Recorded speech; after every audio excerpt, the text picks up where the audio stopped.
Hi again then guys, and welcome to episode 27 of GT Masters, the review series for Gran Turismo's pretty broad selection of GT class race cars, or at least cars which fit within similar parameters to a GT style race car. And there are a couple of models, as I've mentioned before, in the game which are more prolific than others. There are more versions of these cars than of pretty much all of the other race cars available. And the two most notable ones are the Audi R8 and the Nissan GT-R. There are numerous racing versions of both of those cars, whereas with many of the other models there's only one, maybe sometimes two, but generally just one of each. Gillette Vertigo, there's one of them, Lister Storm, there's one of them, etc. Now, one of the advantages, of course, of having more variants of a base model is that each of them can potentially have their own advantages and disadvantages, but obviously more notably, their own advantages. This particular model is one of the variants of course, the Audi R8, and the particular model is the LMS Team Oreca version.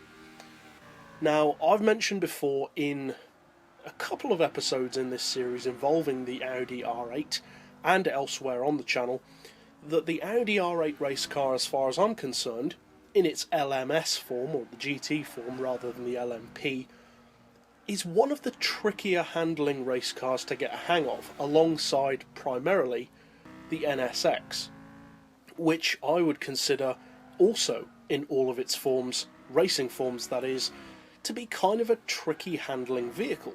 And the funny thing is, on both accounts, the R8 and the NSX, the road versions, I would say, handle very well. Both the V8 and V10 road-going R8s are pretty good handling cars, given how much power they have. And also with the NSX, the Type R is one of the best track cars in the game. The Type R LM road car is one of the best PP racers in the game. So to go from such a transition of having really good road cars to such tricky, twitchy and temperamental race cars seems very strange to me.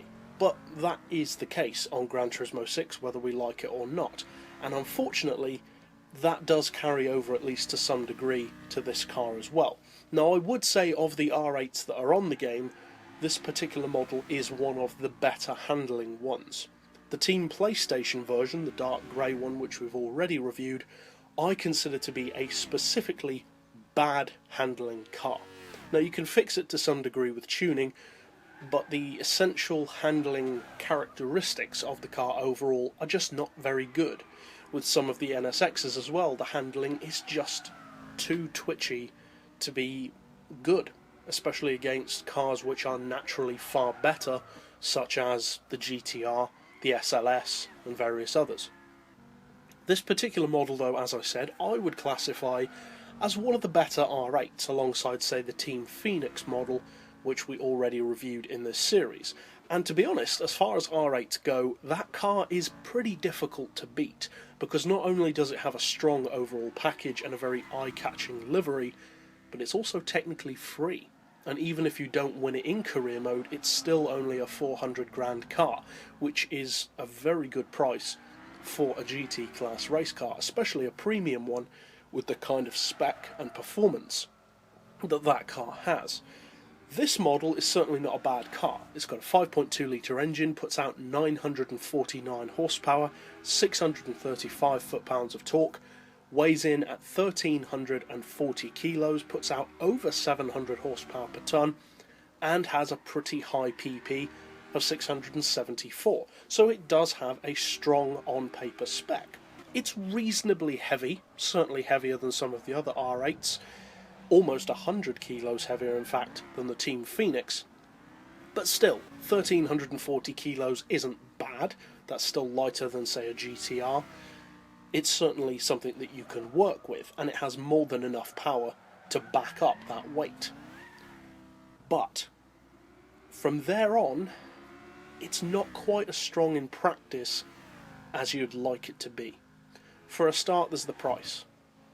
The Team Phoenix, as we've established, is very well priced. Very hard to beat, in fact, in terms of value for money. 400 grand is fantastic value. The fact that you can win it makes it even better.